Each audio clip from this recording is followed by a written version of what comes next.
Bismillahirrahmanirrahim. Assalamualaikum warahmatullahi wabarakatuh. Kembali kita akan membahas soal-soal berikutnya. Kali ini ada hubungannya dengan soalnya tentang laju reaksi. Soalnya seperti berikut ini. Untuk mengetahui pengaruh faktor luas permukaan dan konsentrasi zat terhadap laju reaksi, maka dilakukan percobaan. Data hasil percobaan disajikan dalam tabel berikut. Tabelnya seperti ini, bentuk dan konsentrasi.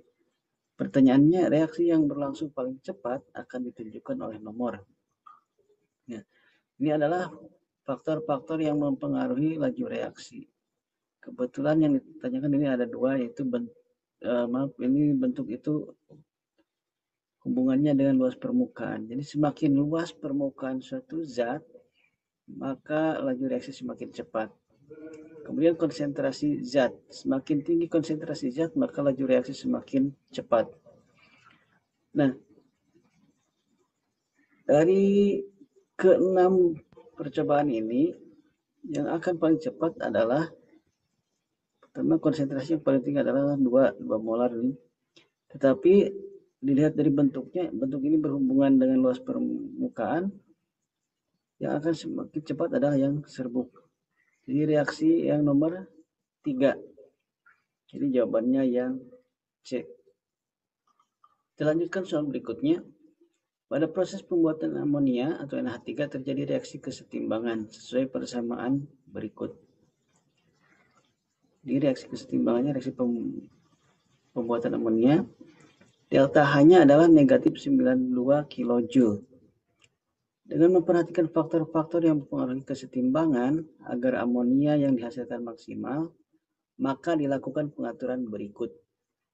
Suhu diturunkan, tekanan dinaikkan, gas nitrogen terus dialirkan.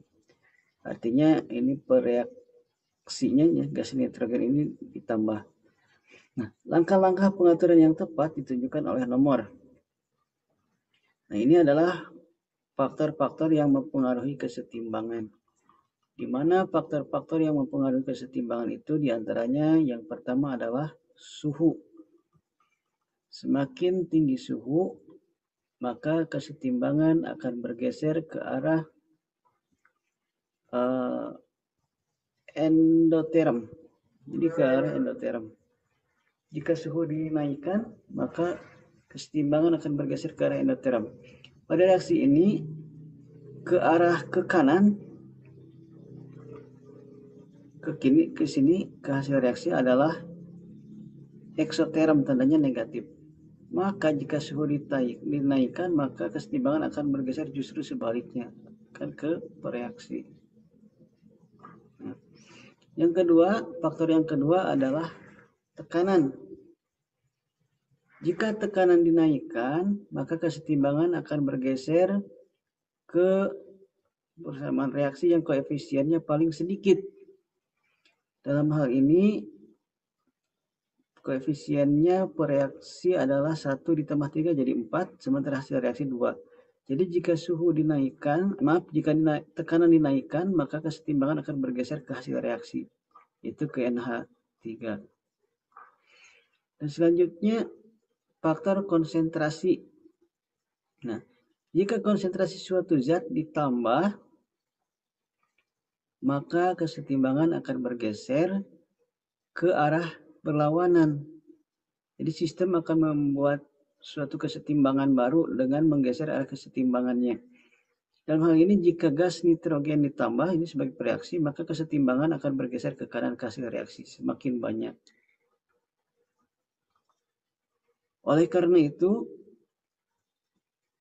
agar NH3 yang dihasilkan banyak, maka yang harus dilakukan adalah pertama suhu diturunkan, betul. Ini agar bergeser ke arah ekso, karena jika diturunkan bergeser ke arah ekso. Yang kedua, tekanan dinaikkan, betul. Yang ketiga, gas nitrogen ditambah, artinya gas nitrogen itu pereaksinya. Berarti jawaban yang tepat adalah yang A, 1, 2, dan 3.